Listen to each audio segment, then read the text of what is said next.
Hmm? Hey everybody in Sting Nation, this is Stinger M, Calabasa, and I got a little friend over here. Introduce yourself, please. Hello, everyone. He Hey does not guys, like to have his video recording on, so it's yeah, fine. this is me, Calabasa, the Otaku Saiyan. How is it going, my darling little demons? I call everybody Oh, mine. darling demons. I call everybody I can mine resist. Sting Nation. Because my Scorpio. Sting Nation. I am a Scorpio. And I'm a Leo. We're like the polar opposites. I'm a true Libra. Oh boy. So we got a lot of polar opposites here.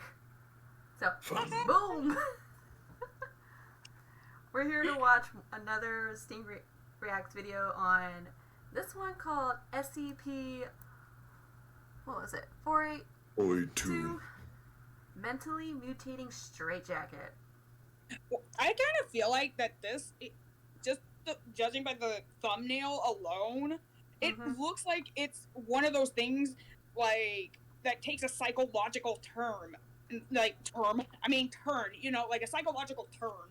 Yeah. And it's like, oh my god, I feel like it's like the minute she puts on that jacket, it just messes with her psyche.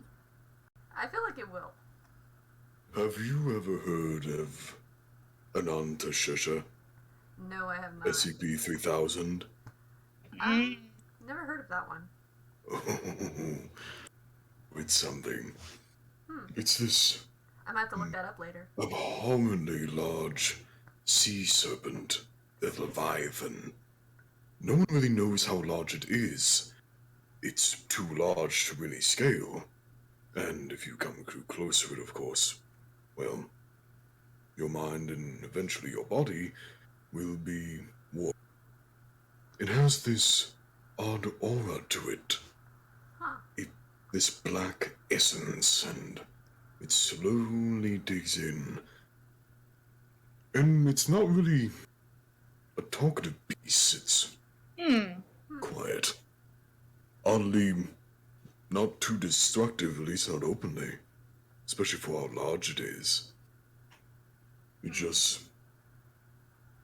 well... That is interesting. I'll have to look that up later.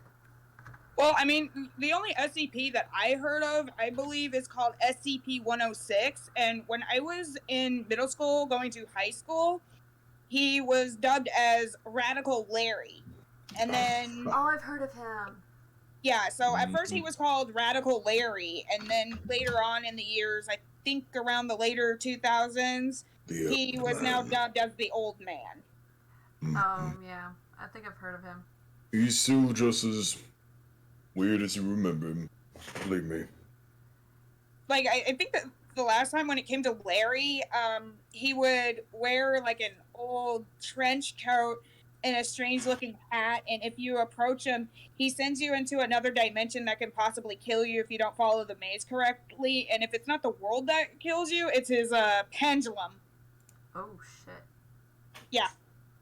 Like, if you take, like, a wrong turn in whatever place it sends you to, something like that, but it's like you have a certain time to get out of there, and if you get lost in there, you end up getting hit with this strange-looking pendulum or something. It was from a game, but it was from Radical Larry, and what he likes to do is he goes through walls and stuff. Kind of like the Demogorgon from Stranger Things. He, like, tears holes into walls, and, they stay there for, like, a limited amount of time. It's pretty freaking creepy. 096, the shy guy you're talking about. He so doesn't go through walls, but if you see his face, in the slightest way, even if it's a single pixel in a photograph, he will go to the ends of the earth, and even past that, to kill you. I've heard of the Shy Guy. So, I think one thing that the Shy Guy does also, I mean, you can correct me if I'm wrong, but I think the Shy Guy kind of, like, sits in, like, this fetal position. He does. And he tries to hide his face. Yeah, and I think that's what he does to lure in his victims, is he pretends like he's crying, like, help me, and then you just fall for it, and then he kills you. Ironically, he doesn't want prey. He doesn't really want any interaction. He's usually docile, even if approached, as long as you don't look at his face. He doesn't mind you. But if you see any part of his face, in any capacity, well... I actually saw on there that in order to actually... die. So you might not want to do that. Well, the thing is, how they actually got the actual photo, the thing is, even if you take photos of him, if you actually see the photos of him, you'll actually die. But Good. He does not, if it won't attack you if it's just art. They actually had to take an actual tattoo artist from a story I've read, go deep below into the ocean, show a photo of it to actually sketch it out before the actual SCP or Shy Guy actually came down and killed him and then retrieved the photo. Wow. So it was literally death by art. Well, I mean, that kind of reminds me of this puppet from A Strange Tale. I think it's either British folklore, somewhere around Europe, and it's a specific doll. It's not the animal doll. It's not Annabelle. It's a different doll, and it's a doll of a boy, and it sits on a chair in the museum behind layers of glass. And if you supposedly take a picture of the doll without its personal permission, you will be facing grave misfortune, if not death. Is it anything like the what was that haunted painting, the boy crying painting? I think it was. I think the boy crying or something. All right, let's get into this video. Honestly, no. It doesn't feel like anything is working, the woman tells the man who is seated across the room from her. She's been coming to see him for several months now, but she doesn't feel like she's made progress on any of her issues. The man listens and nods as he jots down some notes on his pad of paper. He has something he wants to discuss with her. She may feel as though she's run out of options, but there is one other thing they could try. He's seen lots of success using this with his other patients, That would be better but it's a than just technique that animation, many would honestly. deem to be rather unconventional. The woman is unsure. Unconventional techniques don't exactly instill her with confidence. The But at this artwork makes point, the what did she have suspense to even lose? more intense. The man stands up and motions for the woman to follow him. He leads her out of his office to a section of his practice that she's never seen before, where they stop in front of a closed door. On the door is a window covered by a curtain, and she notices that there are a set of strong locks as well. He unlocks the door and ushers her inside, where she finds that it is a small room, maybe 10 feet across at most, with thick padding on the floor and walls, and bright white lights set into the ceiling. He tells her to wait there just a moment and to make herself comfortable before he excuses himself. The woman looks around at the padded room, wondering just what it is that she's agreed to. The man returns, and now he's holding something. A garment bag. Oh, God. He unzips it to reveal a dark piece of clothing inside. But when he takes it out, she sees now that it isn't clothing at all. At least, not any normal kind. It's a fucking straitjacket. straitjacket. The woman is scared, unsure if she wants to go through with this, and he does his best to put her at ease. If she's uncomfortable, she certainly doesn't have to do anything she doesn't want to. But he reiterates that he has had great results using this with some of his other patients. That It's is been when something you of a just miracle cure. fucking leave. Well, no, cure is the wrong word. He corrects himself and explains that this won't cure her in the way that she's probably thinking, but rather what he's found is that this therapy is able to provide a momentary relief from symptoms, a chance to see what life is like without being plagued by the issues that have led her to seek his help. Once she has gotten a glimpse at what life is like without these burdens, they can work towards bringing her back to that point through other therapies and techniques. This might be just the breakthrough she needs to finally make something work. The woman is still skeptical, but she is desperate to find anything that will help her escape the thoughts constantly plaguing her mind so that she can get back to being the person she wants to be. And after a moment of thought, she agrees to go through with the procedure. The therapist tells the woman to hold her arms out in front of her and places the straitjacket on God. her. She can see no. and feel now that it is made of black leather, and it fits her perfectly, almost as if it were made just for her. She turns around, and he pulls the straps tight before fastening them in place. The woman, standing in a small padded room and fully constrained by the black leather straitjacket, turns to the man and asks, "Now what?" "Now we wait," he tells her before backing out of the room. Oh, "A warning, God, though." no. "Now a warning," she says.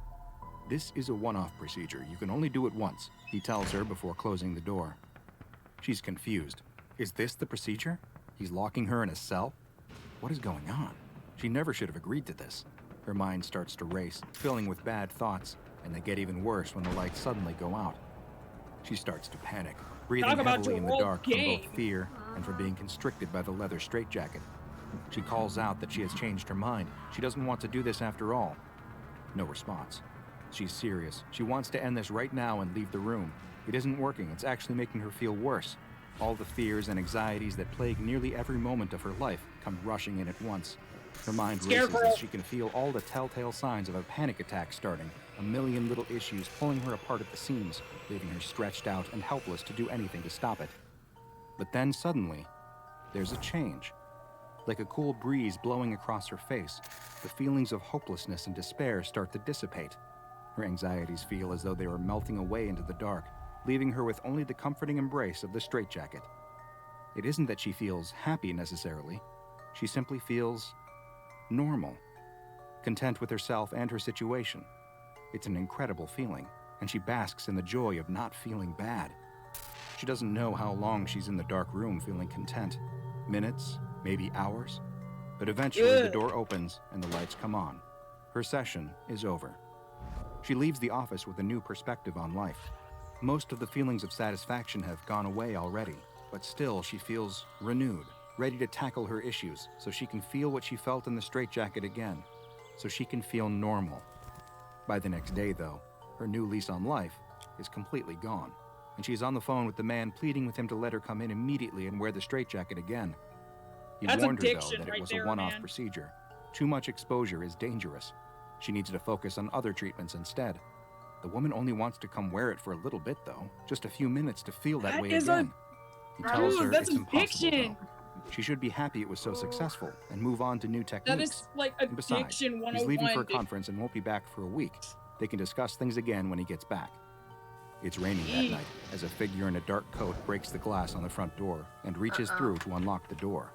The woman enters the office and hangs her wet jacket on the wall. Her flashlight illuminates the room they have their sessions in. No one is there. She walks deeper into the building and spots the door to the padded room. She passes by and goes even further to a back room that she's never been in before. In the room, against a wall, is a metal trunk. She opens it to find the dark garment bag with the leather straitjacket inside. "What do you want me to do again?" the young man asks. He was just supposed to be delivering a pizza, and his boss would be angry to learn that he allowed a customer to invite him in. "This is my office," she tells him, "and I'm working on some new techniques for my patients, but I need to try them out myself first. That makes sense, right?"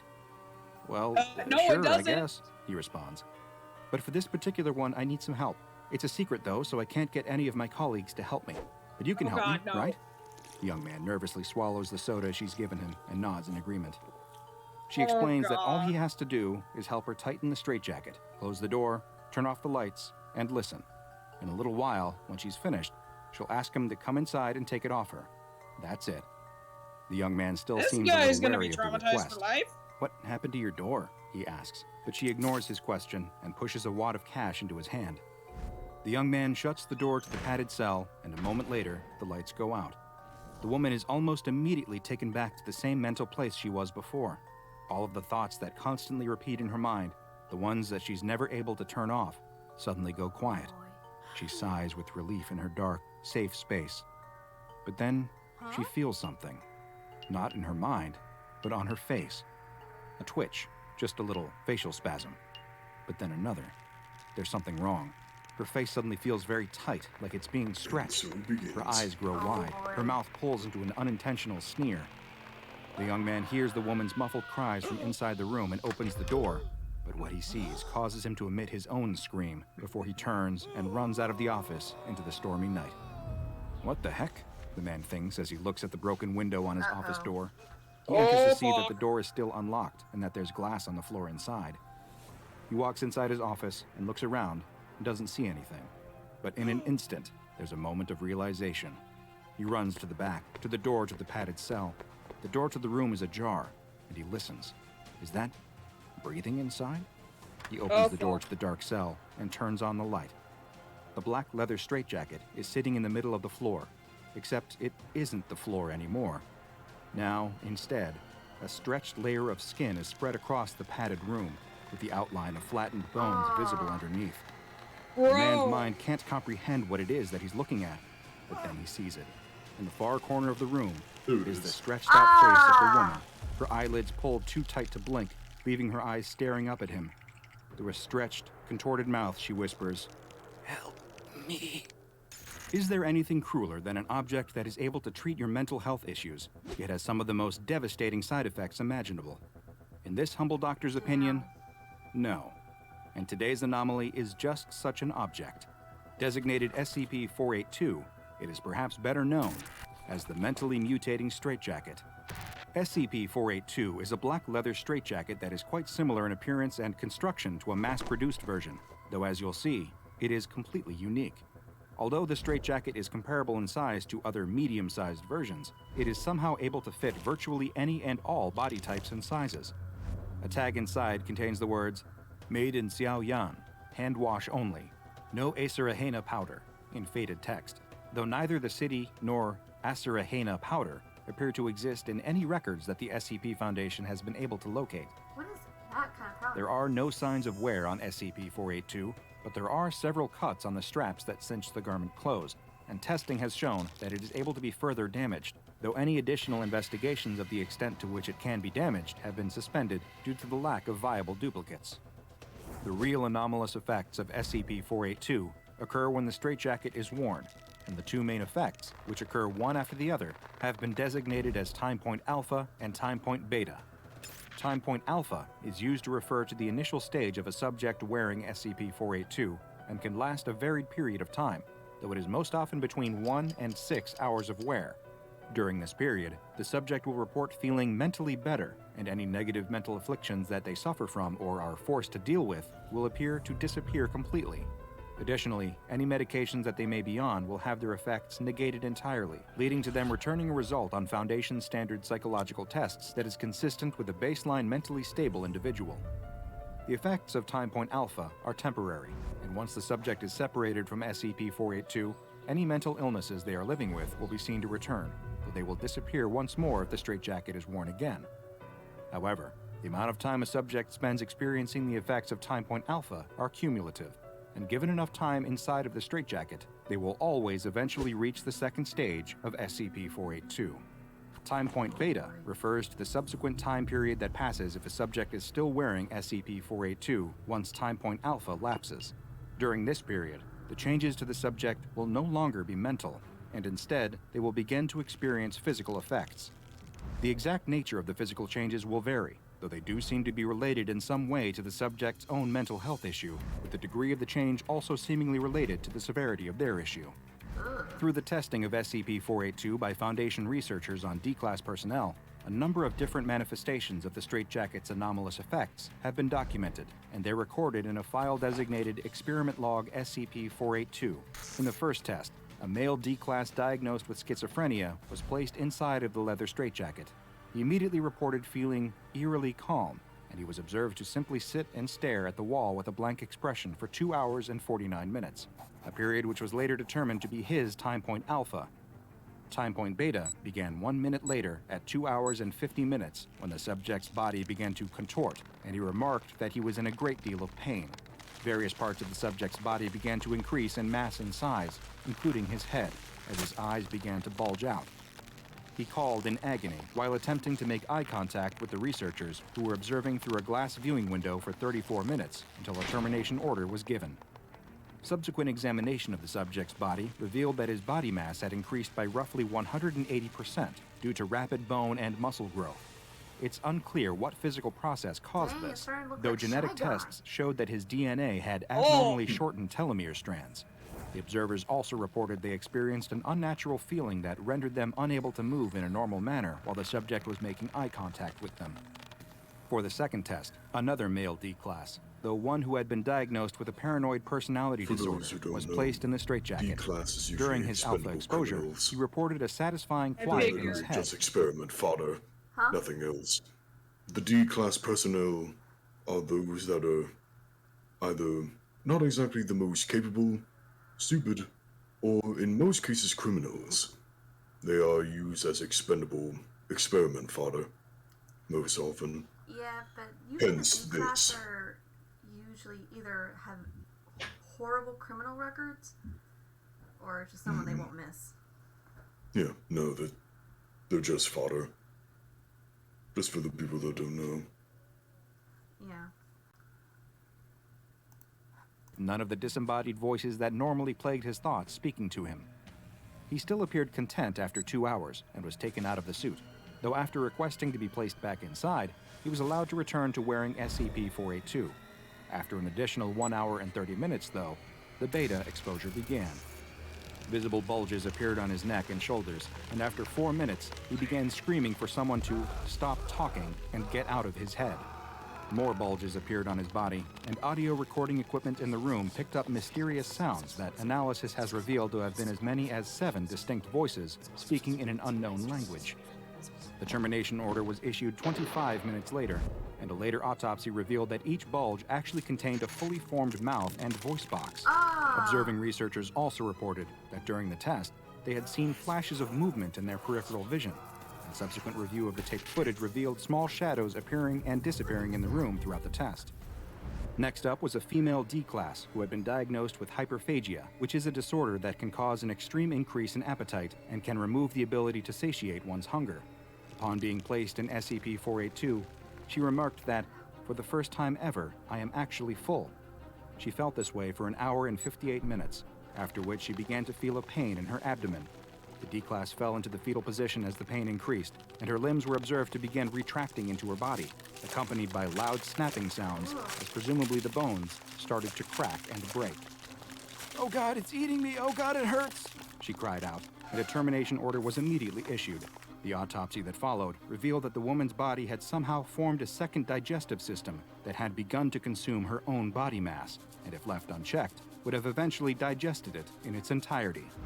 Following this test, the observing researchers reported that they were unable to satisfy their own hunger cravings with normal amounts of food, and several of them actually had to be restrained by security staff in the on-site cafeteria. Luckily, these urges appeared to fade after several days. In the final test, a D-class personnel with pyromania was placed in SCP-482. Despite the impulse control disorder normally causing them to start fires whenever given the chance, they now ignored all of the flammable materials offered to them by researchers. After 1 hour and 33 minutes, though, thermometers in the testing room noted a sudden sharp rise in temperature.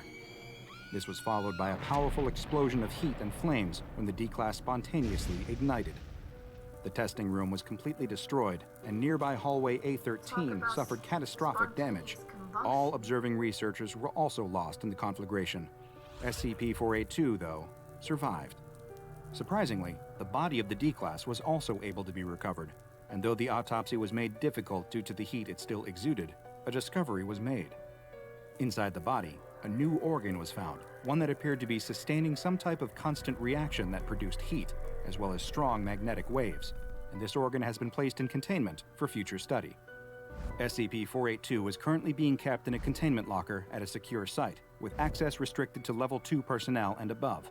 The maximum time allowed for testing is 1 hour after mutations manifest, and any test subjects who reach time point beta are to be terminated.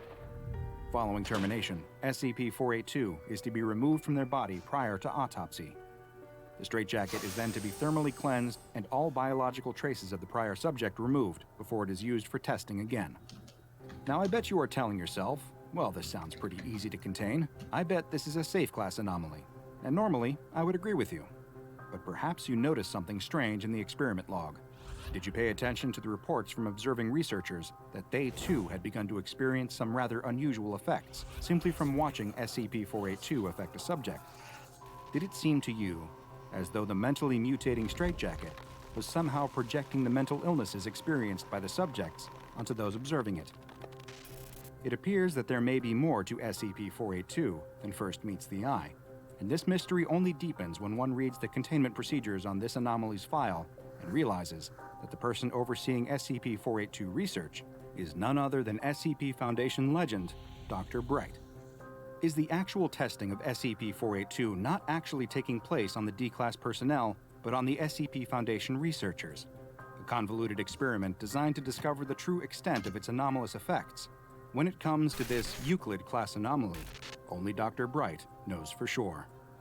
Now go and watch another entry from the files of Dr. Bob, like SCP-767, Crime Scene Photographs, for another inanimate object that appears to actually be quite active. And make sure you subscribe and turn on notifications so you don't miss a single anomaly as we delve further and further into the SCP Foundation's classified archives. Damn. That was... It's always fun to see the faces of people first being introduced to an SCP they don't know. I mean, like, of course that would be concerning to me because I do have a lot of mental disabilities. I'm autistic, I have ADHD, I have PTSD, and I have a learning disorder. Yeah. So, honestly, I think if I wore that straitjacket, I think I'd be dead in less than 5 minutes. Yeah. It's hard to gauge. It could be a patient thing. Usually it doesn't even start to cause the beta effects in less than an hour. Usually you have to go to at least an hour. Otherwise you'd be fine until then. So, well, the other thing... It seems like the max you can go is about an hour into it. Anything further than that, you're dead. Well, another thing I'm actually thinking is that how it affects the other researchers is that it's literally sending a projection of the victim's internal suffering. And because it's showing the mental the agony mentally, because like for what I'm thinking here is that when you're wearing the mentally mutating straitjacket, yeah, what it does is it will mentally and physically stimulate the body to collapse on itself, and it literally does. It messes with your DNA to the point where your body becomes unstable and it can't handle it. And for this case, it also, in my mind, kind of counts your main deadly sin. Like, example, when it came to the woman with the condition where she can't stop eating, she inadvertently bears the sin of gluttony. So when she ended up wearing the coat for an extended period of time, that's when her body was starting to become a second stomach. Now, as for the first victim, right, I believe her sin was lust.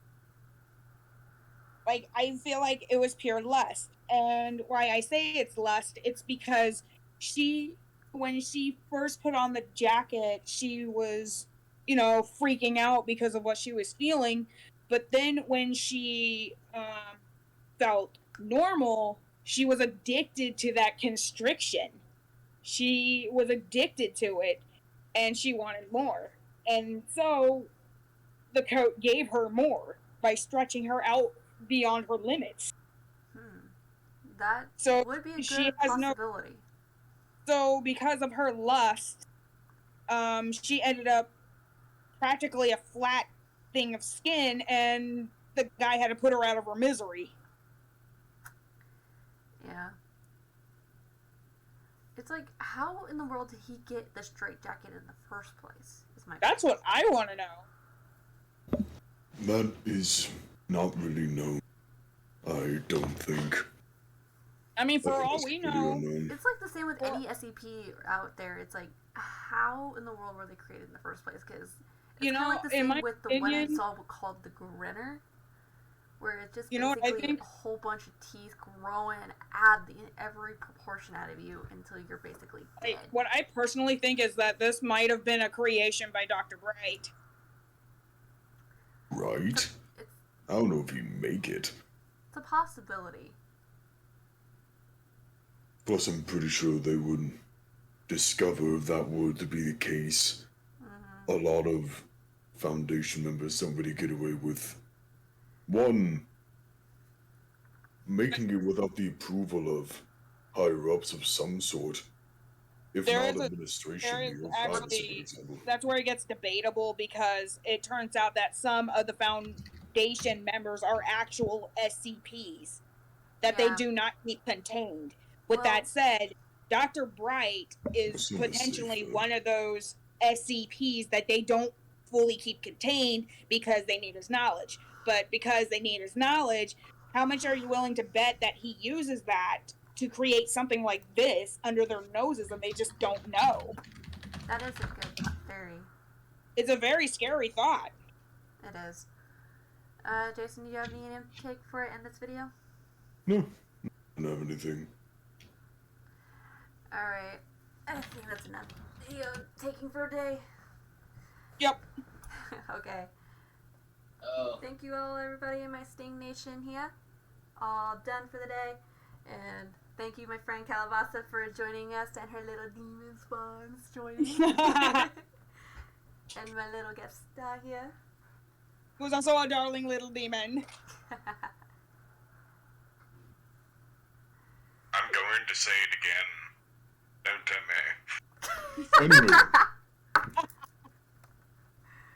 And we may have some more videos on the way, so anybody who wants to 5-minute crafts!